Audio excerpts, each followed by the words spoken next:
Do it. Alright. Hello everyone. We're gonna take apart this waffle iron today. So we got 2 screws on the top, 2 screws on the bottom. We just take the plates or the covers off first. Should all come off pretty easily. If these are really dirty, you're gonna have a lot of carbon buildup on the sides right here.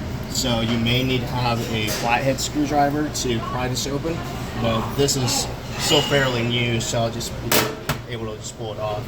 Also, with the amount of, if it's really dirty, then you're gonna see a lot of carbon buildup inside the waffle iron as well.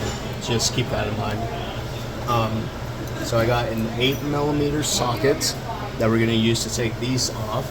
I believe it's easier to take the top plate off first than the bottom, because the bottom has a ground screw that you have to take off.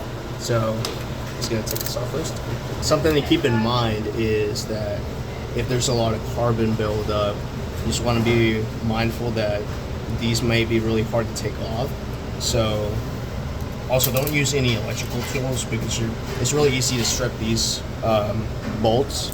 So, and then this is going to be able to lift it up. Alright, so now we have the wires to take off. So you got a screw up here and a screw here. We're going to screw those. Whenever you unscrew them, just make sure that you don't bend these, because these can snap. So just like kind of hold it in place. Just take off the screws. So now that lifts up.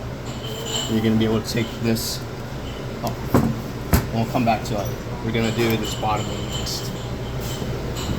Right. So flip it over. Do the same thing on this side.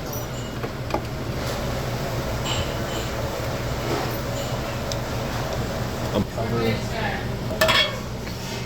And here's that carbon buildup that I was talking about.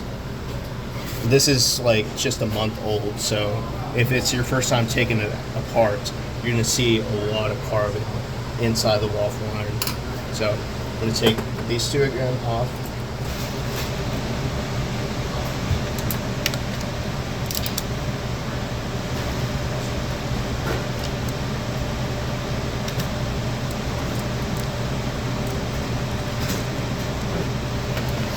So, I'm going to take off the screws again. Something to keep in mind, if this is a new waffle iron that you're working with, make sure that you keep these wires together, like whenever you take them apart. Otherwise, whenever you go to put them back together, if these aren't in the same place that they were originally, you're going to short the parts in the back, and then you'll just have to get new ones. So.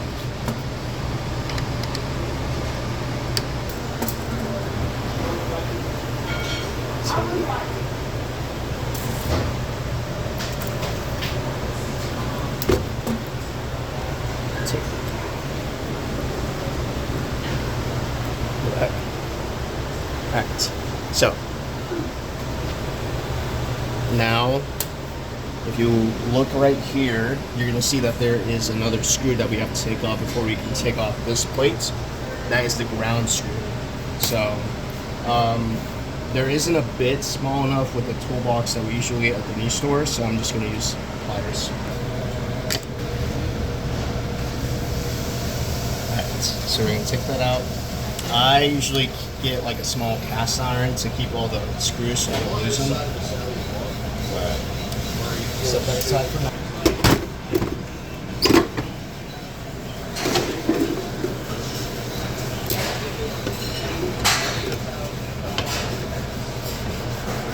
And there we go.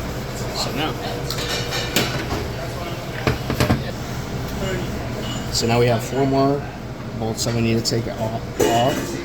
I believe it's the same. Yeah, you need to use the same 8mm bit. Now that they're all off, you're gonna lift this up. This and the actual grid can go into the fog tank, or you can soak it in the grease or whatever. Yeah.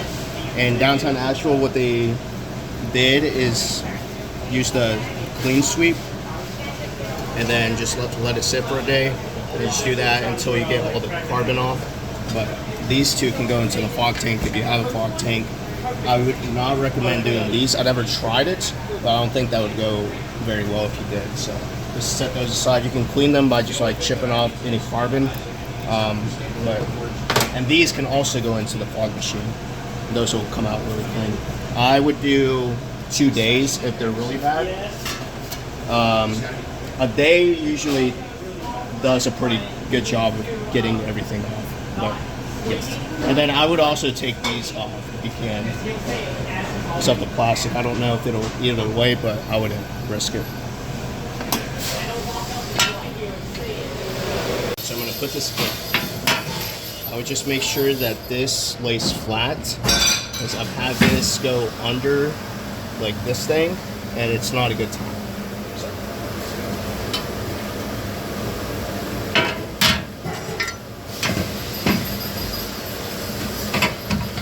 If you're gonna do more than 1 day, I'd recommend taking them out and spraying them off, and then putting them back in just to get as much carbon as you can off of the grids. But these really don't need more than 1 day.